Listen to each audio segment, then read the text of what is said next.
minu Flixbussisõit Viini seda bussiga. Viini bussipeatuses ronisin välja 4 tundi ja 40 minutit hiljem. Buss ise võtab edasi veel Zagrebi suunas. Ees on nüüd marssimine linnaosast number 3, linnaosa number 16.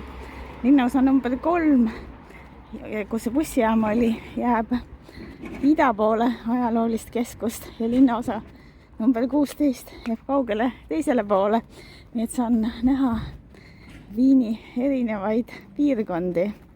Et sarnaselt Prahaga siis Viinil ka on need linnaosad kõik kenasti nummerdatud 1, 2, 3, 4, 5, 6, 7, 8 kuni 23-ni välja. Ja ka loogiliselt, mida suurem number, seda kaugemal ajaloolisest keskusest ehk riigikujuliselt need numbrid suuremaks lähevad, kuidas linna keskusest välja valguma hakkas. Kusjuures kõigil tänavanimedel on number ees ja see number just täpselt tähendabki linnaosa numbrit. Ja linnaosa number on sees ka postiindeksis, et 2. ja 3. number on postiindeksis reserveeritud siis linnaosale. Et kui on näiteks 3, siis postiindeksis 2. ja 3. number on 0,3. Kui on 23, siis 2. ja 3. number postiindeksis on 2 ja 3. Jääb nii mulje, et Gemini koostatud jalutusläda viib mind otse läbi botaanikaaia. Siin lähedal peaks olema Belvedere palee. Ma arvan, et kunagi võisid need olla paleeaiad.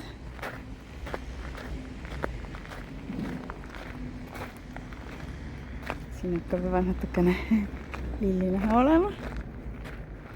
Kõik viidad juures, et mis on mis, ongi täitsa botaanikaaed. No, siin ilusas väiksemas roheluses saab natukene jutustada. Ühesõnaga, mul on plaan selline, et ma olen Viinis ühe päeva. See on homme. Täna lihtsalt marsin hotelli ja vaatan, mis asjasi, mis teele jääb.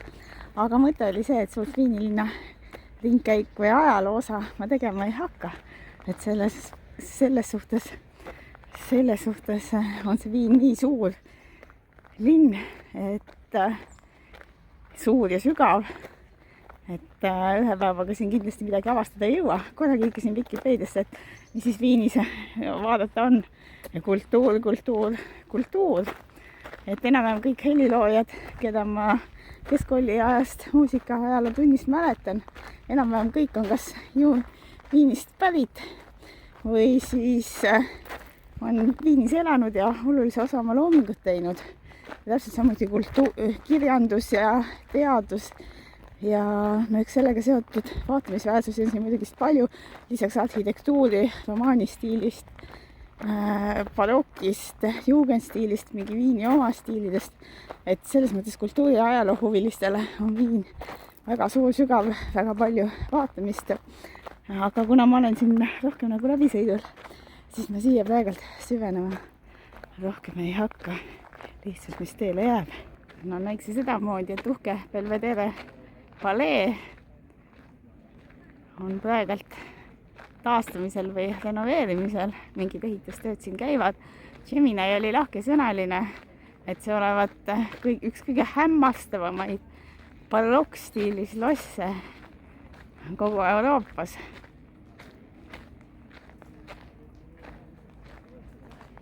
Ja siin olevat resideerunud prints Eugenie de Savoy kusagilt sealt äkki 17-18 sajand sealt kandist olevat olnud kõige vägevam või üks vägevamaid marsaleid. Aga Palessis on avatud lossikohvik. Söömine toimub küll siin üldiselt väljas. Hea kasutus. Seda, kui uhke hoonega on tegemist, näeb muidugi paremini lossi eestpoolt, või on see tagumine, võtta see kinni. Ühesõnaga, uksed on siin suured ja suur lossiaed jääb siia teisele poole ja lossiaiast avanevad head vaated. Ilm on küll väga soe ja vist ei ole päris ammu sadanud, et paistab natukene kuivavõitluse eluolu siin kaevus. Ka siin kujud. No barokist mul on nii palju meeles, et see oli selline toletsev stiil, et seda toredust ma võiksin nüüd nimetleda. Toredust ja toletsemist. Ma olen siin mööda järgmisest uhkest lossist, mille nimi on Schwarzenbergi palee, mälestus uhkest arhitektuurist, mille Habsburgid selja taha jätsid, endast maha jätsid. Aga asi selles, et Gemini arvas, et siia saab aedadesse ja sisse ka minna ja nii edasi. Aga aiauks oli kinni ja lukus, nii et näiks, et ei saa, et tänasel päeval peaks siin olema luksushotell ja restoran. No ilmselt sissepääsemiseks tuleb majale mingisugune ring teha. No siit näitabki pääsemist garaažidesse ja mulle paistab, et see hoone siin ka on hetkel ehituses ja suures ehituses, kohe nii suures, et kui siin ka oli luksushotell, nagu Gemini info rääkis, siis praegalt ei ole ilmselt. Ups. Päevapuitkast keegi hõikas, et midagi, ma ei saanudki aru, mis keeles, aga andis märku ühesõnaga, et ära edasi mine, ehitustsoon. Okay. No vot see ilus linn, see siselinn, Innenstadt on see, kuhu ma praegalt edasi ei lähe, et ma hoopis pööran siit vasakule. Et jah, ega see on mul ka tegelikult teine kord Viinis. Esimest korda käisin 10 aastat tagasi, siis käisin rohkem kesklinnas. Aga see polnud ka toona päris siuke turismireis, vaid pigem, et krediidiriski konverentsil käisin siin rääkimas. Et linna sain õige vähe vaadata, selle asemel valmistasin kõnet oma presentatsiooniks. Berliinis oli Einsteini kohvik ja Viinis on Schrödingeri kohvik, mõlemad kõvad enam-vähem kaasaegsed kvantfüüsika tegijad. Mis asja? Teekontor, kohe eestikeelne nimetus.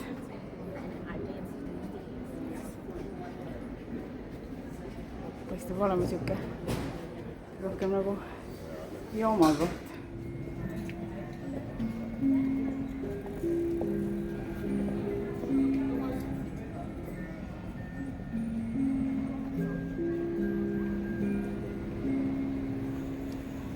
See siin on Grünteli plats, üle selle tee, see suur tee pidevad tegema piiri vahele, linna vahele ja siis äärelinnade poolele.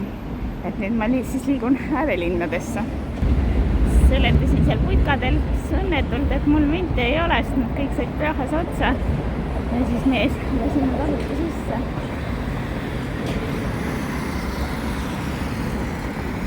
Kukau, mis seal paistab? See on Brunnenmarkt, Brunneni turg, kõige pikem tänavaturg Viinis ja ta ei ole kaugeltki nii turistikas kui Nachtmarkt, tööturg kesklinnas, aga see on kohaliku naabruskonna köök, võib öelda. Et siin pidavad olema rohkesti neid Türgi pagarikohti ja täiesti suurepärane tänavatoit. No, kell hakkab õhtul 5 saama. Vast ongi sobiv aeg. No, igasugu toidukraami siin müüakse, aga siiski päris mitte ainult, et mõned müüvad ikka kotte ja riidekraame ka ja puuvilja. No otse sellist tänavatoitu. Kusagist nagu lõhna tuleb, aga hetkel ei ole midagi näinud, mida saab kohe hamba alla pista. No mingeid vorstikohti ikka on. Et austadlased, täpselt samuti nagu sakslased, armastavad ka neid vorstikesi värke, kutsuvad neid frankfurteriteks. Ja istumise kohad. Nüüd vist jõudsin siia tsooni, kus süüa ka saab. Aga kirjad ei valeta, see poetänav või turutänav tõesti pikk on. No see siin ees, see tehas, see Ottakringer, õllepruulimise koht aastast 1837. See on tohutu kohalik uhkus. et ainukene siin Viini linnas olevat ja inimesed siin armastavad nii õlut kui veini. Juhu, Beerfest, südamlik tere tulemast. Aga noh, jah, mina õlut ei joo, nii et jääb see külastus siit ära.